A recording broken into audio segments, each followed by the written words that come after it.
qu'en Floride, parce qu'on passe l'hiver en Floride, on ramasse les canettes pour faire des fonds pour le club de chauffe-eau.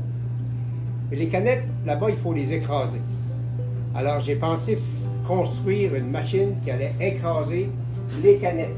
Alors, cette machine, elle est maintenant construite et je vais vous montrer un peu comment est-ce qu'elle est fabriquée, à partir du matériel qu'elle est fabriquée.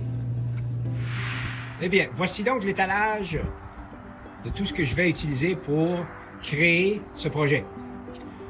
Comme vous allez le constater, j'essaie d'utiliser le plus possible des choses qui ont déjà servi, donc on fait du recyclage. Par exemple, le moteur qui va tourner l'appareil provient d'un vieux souffleur à fournaise.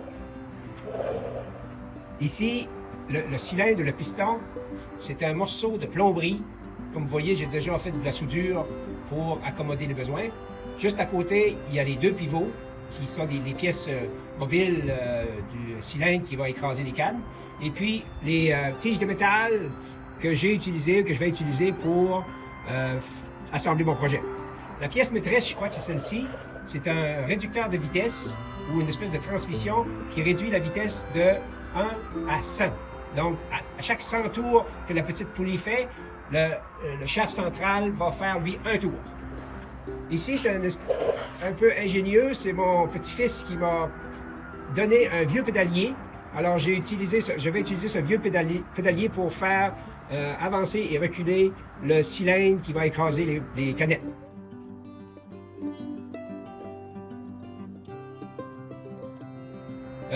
Ensuite, il y a ces tiges de métal ici. Il y a une tige de métal que j'ai déjà soudé des pièces dessus pour faire en sorte que mes appareils puissent prendre ensemble. Et finalement, pour faire la table, l'établi qui va tenir tout cet appareil, ce sont des vieux morceaux d'aluminium que j'ai utilisés d'une vieille rampe d'aluminium que j'avais pour faire monter mon petit tracteur à pelouse dans la remorque.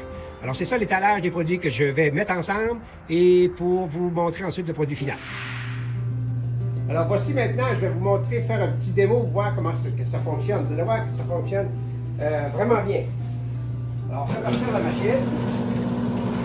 Comme j'expliquais tout à l'heure, ça roule à 25 à la minute. Alors je mets tout simplement les boîtes, elles sont écrasées et elles tombent dans un récipient.